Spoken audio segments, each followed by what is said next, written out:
Hi friends, welcome to J Pujima tailoring. இன்றைக்கி என்ன பார்க்க போகிறோம் அப்படின்னா, பட்டி வந்து எப்படி ஜாயின் பண்ணுறது, கப்போட எப்படி வந்து நம்ம ஜாயின் பண்ணுறது அப்படின்னு தான் பார்க்க போகிறோம்.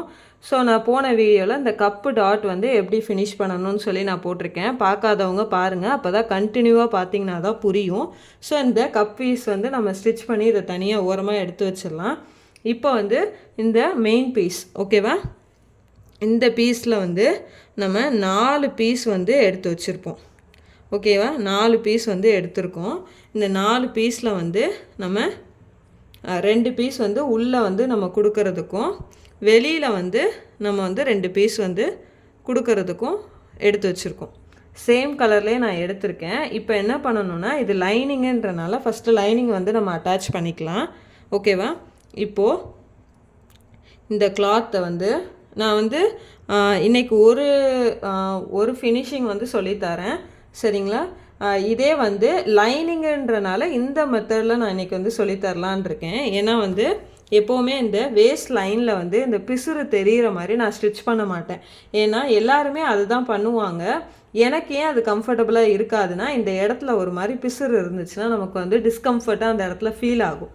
ஸோ வந்து நான் எப்போவுமே அது பண்ண மாட்டேன். இன்னர் போடுறனால ஓகே, ப்ராப்ளம் இல்லை, நிறைய பேருக்கு அந்த பிரச்சனை இருக்காது. பட் எப்போவுமே அந்த இடத்துல ஃபினிஷிங் வந்து நான் இன்வெசிபிளாக தான் நான் ஃபினிஷ் பண்ணுவேன்.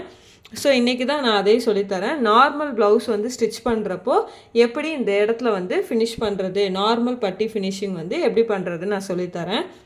இப்போ வந்து லைனிங்லேயே கீழேயும் மேலேயும் வந்து இன்வெசிபிளாக ஃபினிஷ் பண்ணுற மெத்தடும் இருக்குது. ஸோ இன்றைக்கி நம்ம ஒரு மெத்தடில் வந்து இந்த ப்ளவுஸை வந்து ஃபினிஷ் பண்ணலாம். இப்போ வந்து ரைட் சைடில் கிளாத் வந்து கிடக்கு. இதை ஃபஸ்ட்டு இப்படி 2 ராங் சைடும் இருக்கிற மாதிரி கிளாத்தை வந்து வச்சுக்கலாம். அடுத்தது இப்போது இந்த பீஸையும் இப்படி மேலே வந்து அசம்பிள் பண்ணிக்கலாம். ஓகேவா, இந்த மாதிரி அசம்பிள் பண்ணிவிட்டு இப்போ நான் வந்து சுற்றி தையல் போட்டுட்டு சுற்றி இருக்க எக்ஸஸ் ஃபேப்ரிக்கையும் நான் வந்து கட் பண்ணி எடுத்துட்டு உங்களுக்கு காட்டுறேன். ஸோ நான் இதையும் நான் காட்டினேன்னா வீடியோ லென்த்து ஜாஸ்தியாகும், சரிங்களா. ஸோ நமக்கு வந்து இந்த இன்னர் பீஸ் வந்து 4 தேவைப்படுது. ஓகே, அதில் 2 பீஸை வந்து லைனிங்கில் வந்து அட்டாச் பண்ணி நம்ம எடுக்க போகிறோம். ஓகேவா, இப்போது நம்ம வந்து ஃபுல்லாக வந்து நான் ஸ்டிச் பண்ணி எடுத்துட்டேன். இப்போ நம்ம என்ன பண்ண போகிறோம் அப்படின்னா, பெல்ட் அதாவது கப் பீஸை வந்து எடுத்துக்கலாம். எடுத்துட்டு இப்போது ரைட் சைடு அடியில் இருக்கிற மாதிரி நான் வச்சுருக்கேன், சரிங்களா. இப்போ கப் சைடு ரைட் அடியில் இருக்கிற மாதிரி வச்சுருக்கேன். இப்போது இந்த சைடில் நம்ம வந்து நாச் வந்து போட்டு எடுத்துருக்கோமா, ஸோ இந்த நாச்சை வந்து இந்த இடத்துல வந்து ப்ளேஸ் பண்ணிக்கலாம். ஓகேவா, இப்படி ப்ளேஸ் பண்ணிக்கலாம். அதே மாதிரி லைனிங்லேயும் நம்ம வந்து இந்த கம்மியாக குடஞ்சி வெட்டியிருக்கோம்ல, ஸோ இதுலேயும் நாச்சஸ் வந்து போட்டிருந்திங்கன்னா ஈஸியாக இருக்கும். ஸோ எனக்கு அது தெரியுன்றனால நான் எடுத்துட்டேன். இப்போ இதில் கரெக்டாக இதை நம்ம அசம்பிள் பண்ணி இந்த பீஸையும் நம்ம இப்படி வச்சு இப்படியே ஸ்ட்ரெயிட்டாக 1/2 இன்ச்சுக்கு நம்ம தையல் போட வேண்டியதுதான். ஓகேவா, இப்போது இந்த பீஸ் வந்து நம்ம எப்படி ஸ்டிச் பண்ணமோ அதே மாதிரி இப்போது இந்த பீஸையும் வந்து நம்ம ஸ்டிச் பண்ணிக்கலாம். ஸோ இதை வந்து இப்படி நம்ம வந்து கரெக்டாக அசம்பிள் பண்ணிக்கலாம். இந்த நாச்சஸ் இருக்குது பார்த்திங்களா, இது வந்து கீழே ஹெம்லைனுக்கான நாச்சஸ், இது வந்து ஃப்ரண்ட்டுன்றது நம்ம காட்டுறதுக்கான நாச்சஸ். ஒரு பீஸை வந்து இப்போ இப்படி எடுத்துக்கலாம். ஸோ இது வந்து மேல் சைடில் இருக்குது, ஒரு பீஸில் வந்து அடியில் வந்து இப்படி இருக்கும், ராங் சைடு வந்து மேலே இருக்கிற மாதிரி இருக்கும், ஒரு பீஸில் வந்து ரைட் சைடு வந்து மேலே இருக்கிற மாதிரி இருக்கும்.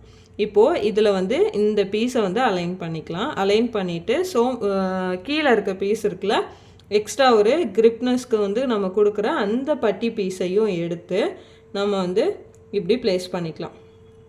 இப்படி 1/2 இன்ச்சுக்கு நீங்கள் தைக்கிறப்போ இன்னொரு விஷயம் கவனிக்கணும்னா, இந்த டாட் இருக்குல்ல, வேஸ்ட் டாட்டு, இந்த டாட்டோட பிசுறு வந்து உள்ளே இருக்கணும். இந்த டாட்டுக்கு மேலே தையல் வந்து விழக்கூடாது, சரிங்களா. அந்த மாதிரி வச்சுட்டு இதையும் நம்ம வந்து தைச்சிக்கலாம். கரெக்டாக எடுத்து 1/2 இன்ச்.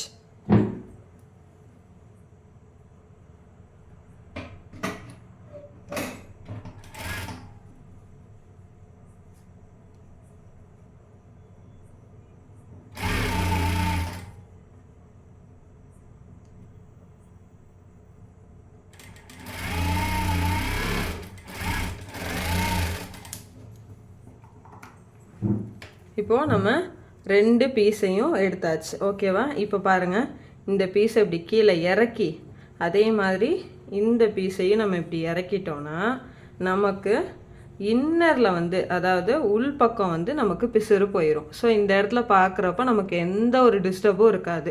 ஓவர்லாக் மிஷின் இருக்கவங்க டைரெக்டாக இந்த பீஸையில் வச்சு ஒரே தையலாக முடிச்சுக்கோங்க. இதுவும் ஒரு தையல் தான் நம்ம போட்டிருக்கோம், அதனால் ப்ராப்ளம் இல்லை. ஸோ இதை வந்து இப்படியே ப்ளேஸ் பண்ணிக்கலாம். ப்ளேஸ் பண்ணிவிட்டு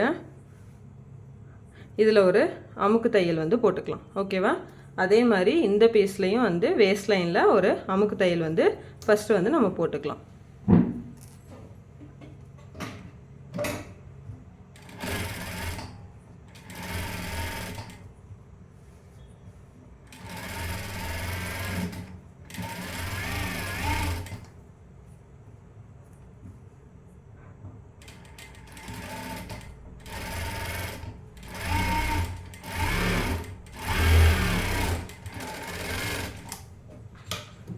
இப்போ வந்து நம்ம வந்து அமுக்கு தையல் போட்டாச்சு. போட்டுட்டு இந்த இடத்த கட் பண்ணிக்கலாம்.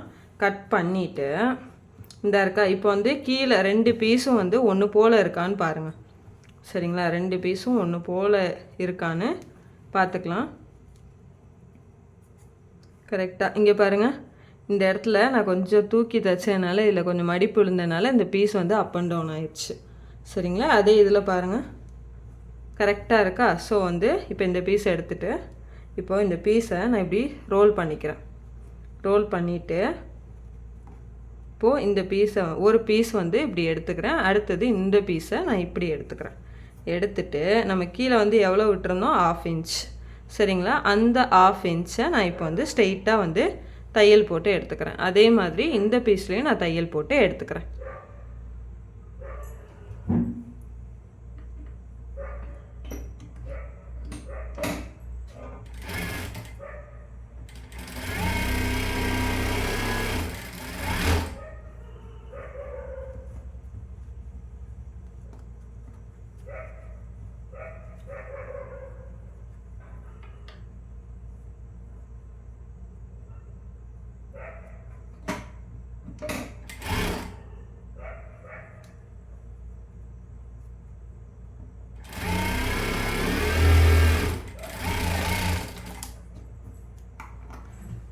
இப்போது நம்ம தையல் போட்டு எடுத்தாச்சு.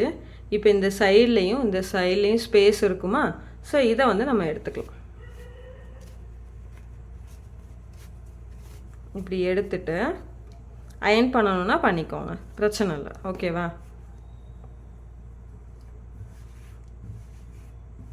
ஓகேவா? அதே மாதிரி இந்த பீஸையும் நம்ம சைடு வழியாக உருவி விட்டுறலாம். இந்த 2 சைட்லையுமே வந்து நான் லாக் ஸ்டிச் பண்ணலை. ஏன்னா ஒரு சைடில் கொக்கி வைப்போம், இன்னொரு சைடில் வந்து ஓவர்லாக் பண்ணுவோமா? ஸோ வந்து இது பண்ணலை. ஓகேவா? இப்போ இதை நல்லா இது பண்ணிவிட்டு இப்போ நம்ம 1/2 இன்ச்சில் இந்த இடத்துல தான் வந்து அந்த தையல் வந்து இருக்கும். ஸோ இந்த இடத்துல ஸ்ட்ரெயிட்டாக ஒரு தையல், இந்த ஓரத்தில் தையல் போடணுன்னாலும் போட்டுக்கோங்க. ஆனால் கண்டிப்பாக இந்த இடத்துல ஒரு தையல் போடணும். உள்ளே வந்து நம்ம இன்வெஸ்டிபிளாக பண்ணியிருக்கோன்றனால நமக்கு வந்து என்ன ஆயிரும்னா இந்த உள்ளே வந்து சுருங்கி மடிஞ்சு அந்த பிரச்சனை வரக்கூடாதுன்றனால இந்த தையல் வந்து நம்ம போட்டுக்கலாம். ஓகேவா?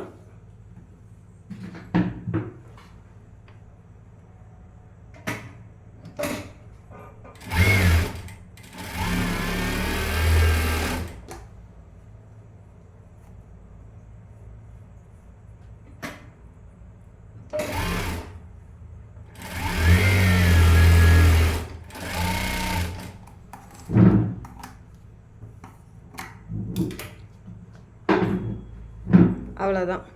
இப்போ வந்து நம்ம வந்து ஸ்டிச்சஸ் வந்து போட்டாச்சு. இது இப்படி இருக்குன்னு கிராஸாக இருக்குன்னு பார்க்காதீங்க. கப்பு வந்து நம்ம பங்கியாக எடுக்கிறப்போ நமக்கு இந்த இடத்துல ஸ்ட்ரெயிட்டாக வந்துடும். சரிங்களா? தெரியுதா? அவ்வளோதான். இந்த வீடியோவில் ஏதாவது டவுட்னா கேளுங்க. இந்த மாதிரி இன்வெஸ்டிபிளாக ஸ்டிச் பண்ணிங்கன்னா ஓவர்லாக் மிஷினுன்றது நமக்கு தேவையே இல்லை.